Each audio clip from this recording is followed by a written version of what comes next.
Welcome, everyone. I am Enrique Acosta Gonzales, and I am joined by Ashkan Tashvir. And in this episode, we will be speaking about decision making and leadership, balancing logic and intuition. And Ashkan, I can't wait to get into this conversation. Yeah, thank you. Thank you very much, Enrique. And thank you very much to our audience that are here listening to us and watching us. So today we're going to discuss decision making, which is an extremely important thing, like on a daily basis on the personal um, end.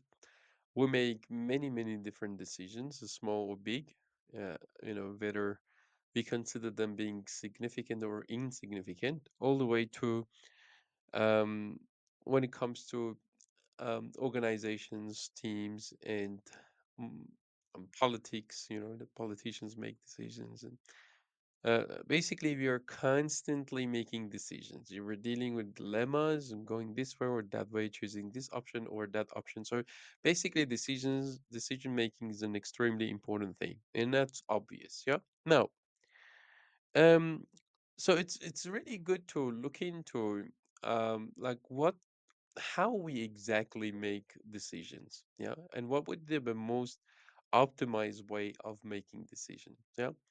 So let me ask you the question, Enrique. So, how do you think that most of the time we make our decisions?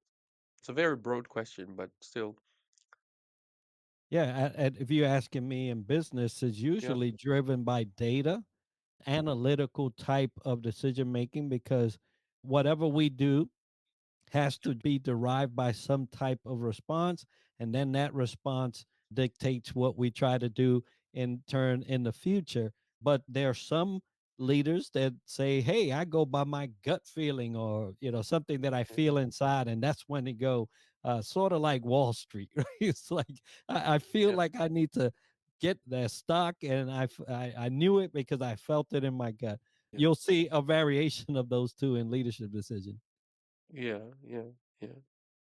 So the thing is, I think, yeah. So we say that this data-driven decision making is a big one. It's a buzzword. It's many years now.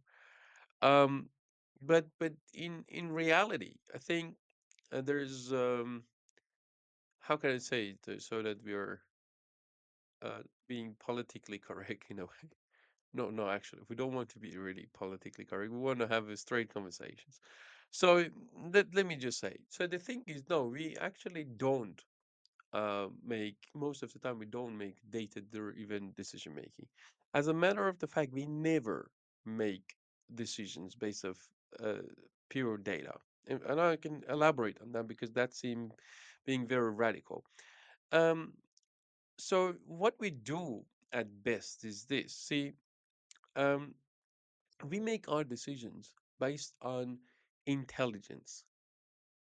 Now, when you say intelligence, so there is some part of the information and knowledge that we have that are, you can say, 100% validated.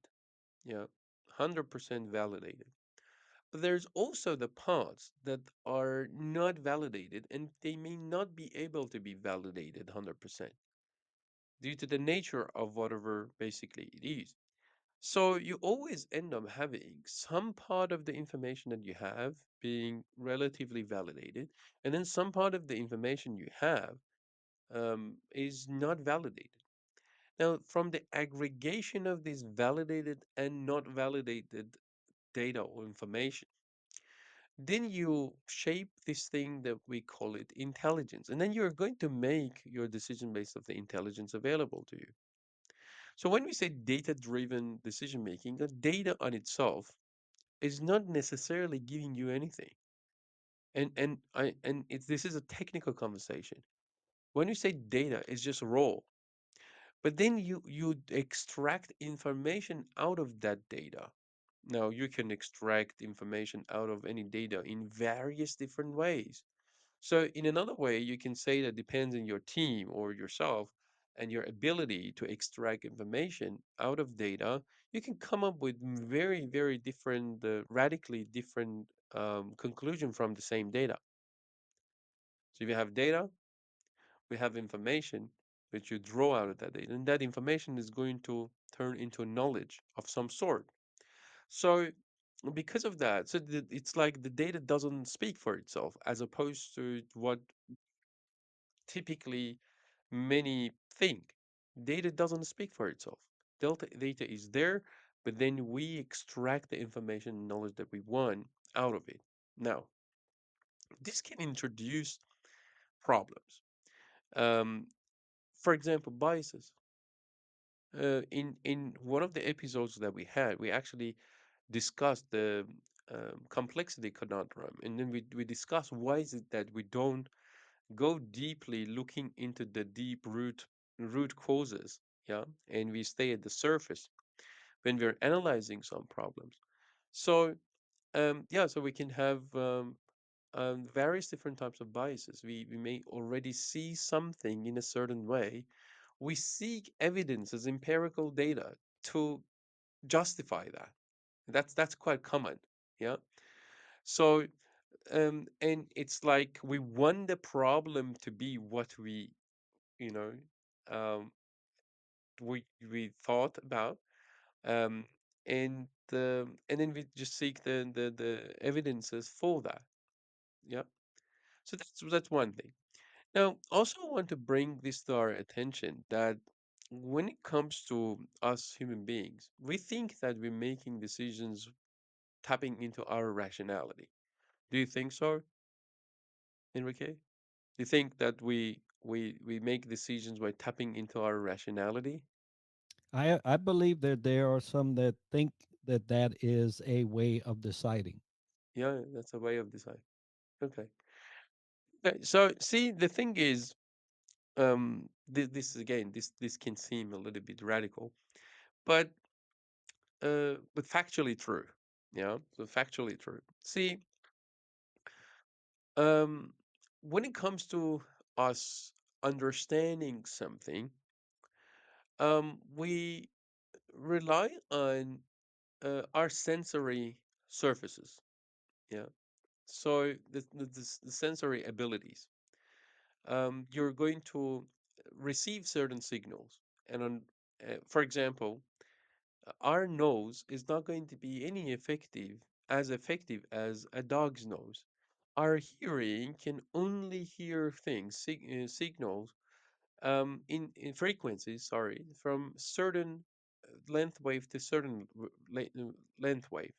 So there are fundamental limitations to our sensory abilities. So when we are gathering data, that's what I'm trying to say.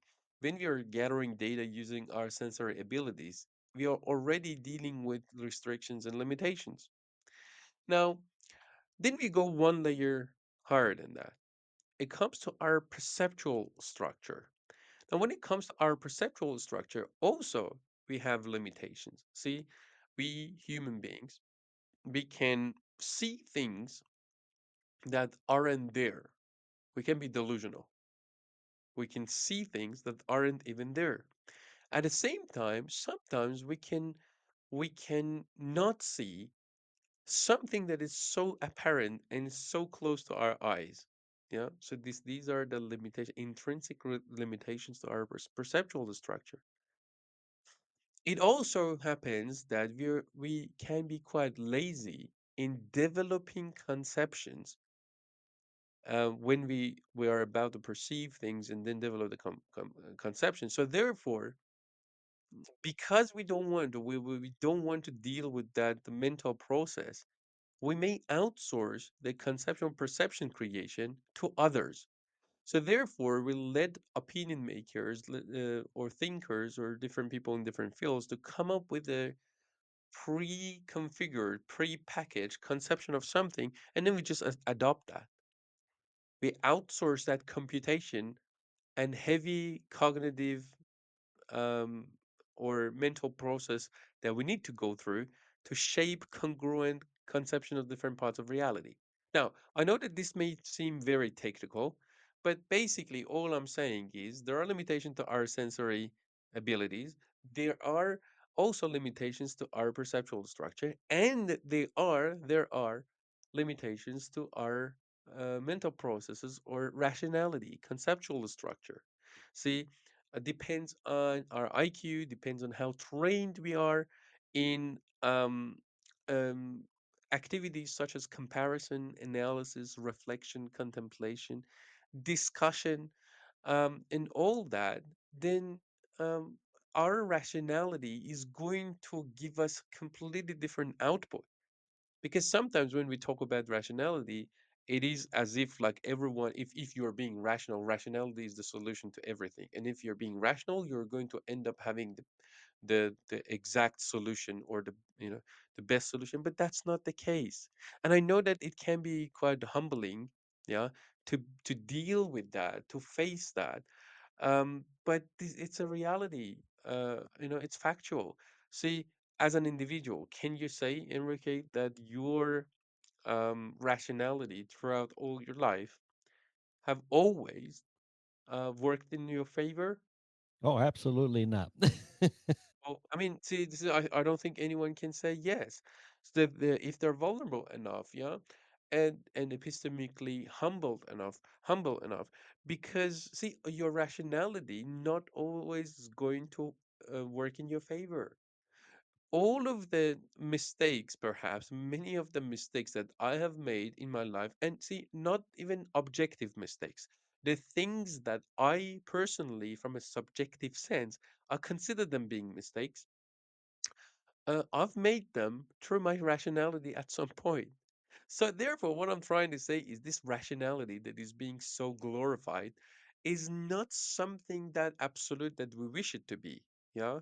Whose rationality we're talking about. So, therefore, going back to the very first point, because we're discussing decision making, when it comes to decision making, um, you may have data in certain areas, but then at the end of the day, it is you and with your conceptual or rationality rational capabilities, that you're going to extract some information out of that data. And then we said that some part of it can be validated and some part of it is not going to be validated due to the nature of it. Or, for example, you don't have enough time to go in and validate all of these things and then you make a decision. Because in when you're running a business, when you're working with a team, leading a team, sometimes swift decisions is required. Yes, you may, if you had like 2 months or even 3 days, you may be able to go and then gather the data that you want, then you can extract the information that you want. But in some cases, it's going to be too late. So it's like, for example, like you're in a soccer match and it's like 5 minutes left to the end of the game, and you're the captain, and you can't pause it and then have like everyone's view on the matter and come up with the technically best possible solutions how to deal with the rest of the 5 minutes, because that 5 minutes you're going to spend on discussing the matter. So therefore, I just wanted us to create that as a context. How does it land when you hear that, Enrique? Well, it makes me wonder how many challenges are there in overcoming the differences between logical Yeah, intuition, what we call rational. Most of the time, probably irrational decision yeah, making that happens on a day to day from a leader's perspective, because there's just so many data points, and we talk about data driven yeah, analytical intuition, all these things that we can bring in to either aid or deter us from a great decision. yes, yes, yes. So I don't want this to be landed wrongly. Wrongly, I mean, like to what I intend to communicate to our audience. It's like I'm not saying, like at the core, I'm an engineer. At the core, I'm an analytical person. At the core, I'm a thinker that I'm generating thoughts. So it's not like I'm saying that analysis and analytical skills and everything is not important. They're extremely important. But at the same time, due to that familiarity, I don't want I don't want us to put them on a pedestal and glorify them as the pure source of practical um, elements in our decision or tools in our decision making. Yeah. So definitely you want to do that as much as possible. And you want to be trained, you want to have the right people that they can provide the data, they can analyze the data, they can basically give you the reports, yeah, so that you can make the most informed decisions. But then I want us to acknowledge that because it's inauthenticity to think that we are making decision based on pure data. That's not the case. We make our decision based of intelligence. Now, another thing is there are certain areas that's basically where I want to go more towards the intuition conversation. There are times due to the nature of the decision being made, um, we have no way but to take the leap of faith.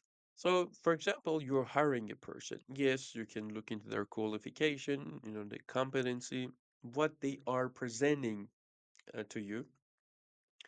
Because at the end of the day, the source of truth in most part is them. And yes, like you can look into their qualifications and, get references, etc., etc. There's certain things you can do. You can pay attention to their how they respond to some of your interview questions, etc., etc. And yes, and those are extremely important. But at the end of the day, you want to choose to trust, isn't it?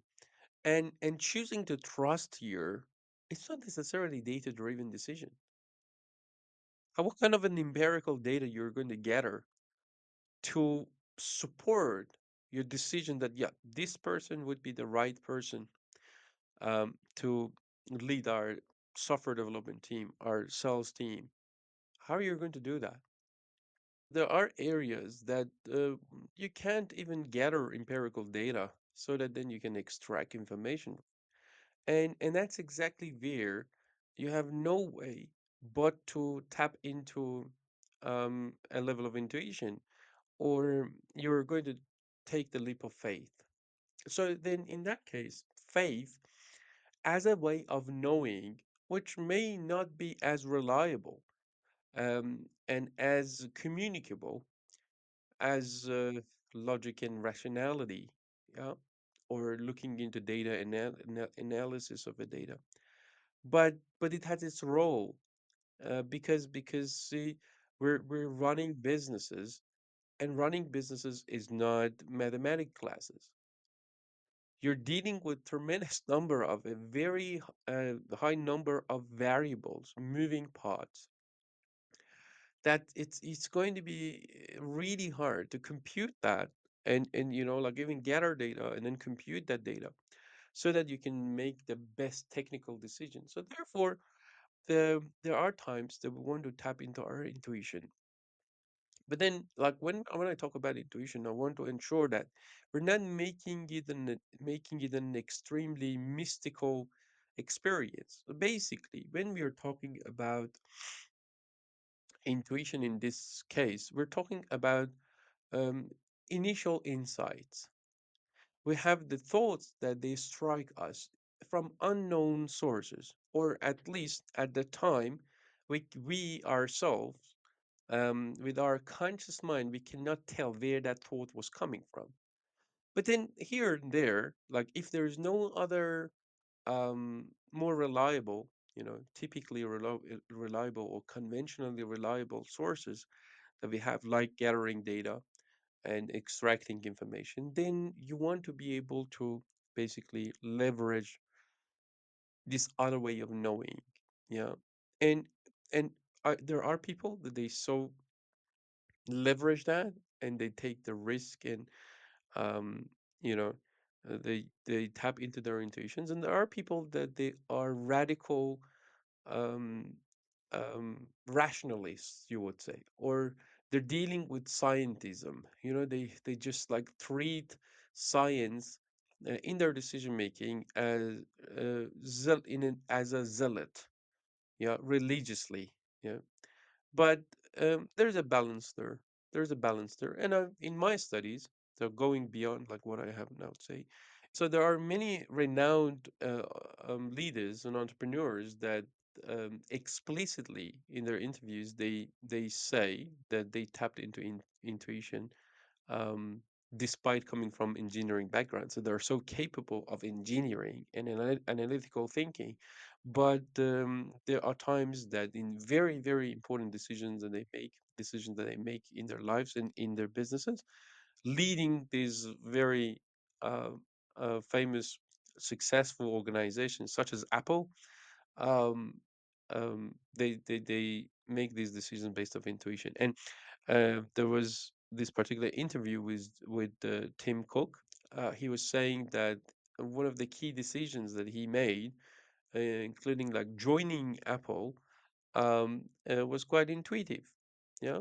So often people expect people like him coming from an engineering background to be way more analytical in all the decisions that they've made. But many of the key decisions that the leaders make, they tap into their intuition. Yeah, and then there's this famous um, thing that Steve Jobs used to say that if you're going to connect the joint, I'm just paraphrasing, if you are to connect the join the dots, you need to look backward. You can do that, but then looking forward, it's impossible for you to be able to fully join the dots. Yeah. So therefore, like if you're a visionary leader, if you're looking into the future, if uh, in many cases you're now going to have empirical data available to you so that then you can extract information. But even if you have, as I said in the beginning of the conversation, like you can extract different types of information from different data, that doesn't make it worthless at all. It's just for us to acknowledge the nature of data and information when it comes to decision making. So, how does it land to you, Enrique?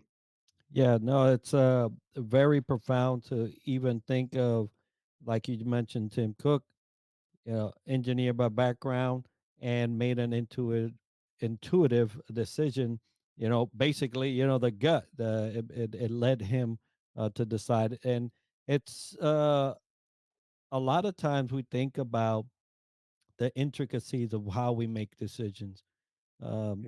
It varies, and it varies day to day, hour to hour sometimes.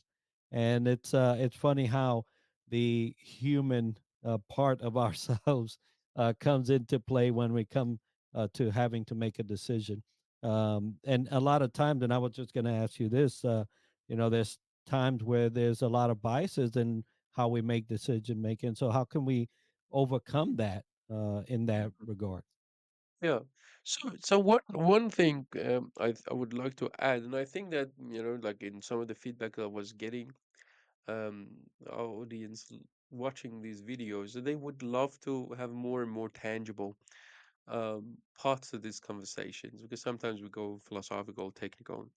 So here is what I can say, and I think that this would add lots of value. Um, so often I think that many effective leaders, they look into a matter more from an intuitive perspective, being making themselves so receptive to these callings, making themselves so receptive to these initial insights, those thoughts that they come and strike us. Once that's there, and it's telling them what to do. See, these are suggestions. You don't have to do it. But then sometimes you have these thoughts coming with high frequencies, being repeated. So, and then you take it, you make yourself present to that. So that's necessary, but it's not enough. So those thoughts are there, initial insights, the thoughts that they strike us. But then what you want to do, definitely you want to take it quite seriously and then gather as much as data that you can. Yeah. So that's the engineering part. That's a rational part.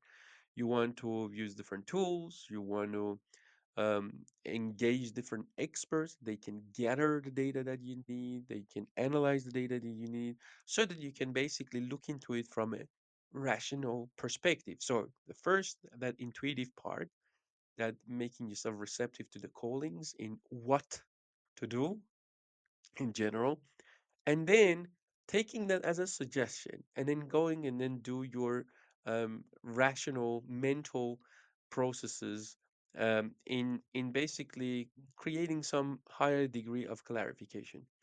And at the end, you're going to develop a degree of um, feeling and emotions towards basically what you want to do. This is a kind of a pattern that I've seen many effective leaders they actually take it. Yeah. Because so the first part is going to give you something, initial thought beyond your rationality. The second one is like the tool that you have, your rationality, so that you can basically validate that initial thought and try to see create potential consequences and potential output or the results of these decisions, or you go strategically say, if I make this decision that this thing is going to happen, that thing is going to happen, these are the consequences or the output, potential consequences and outputs that it's going to generate. At the end, then you want to bring a level of passion, you want to bring a level of, develop a type of feeling towards it, so that that can fuel the the growth of whatever that is to be built. Yeah. So this is a kind of pattern that I've realized that basically it's quite common when you look into the effective leaders out there. Thank you, everyone, for joining us today. And it is my hope that this episode will aid you in successfully balancing logic and intuition in your decision making.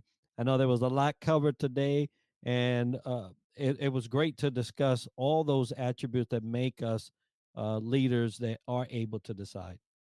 Thank you, thank you, thank you very much, Enrique.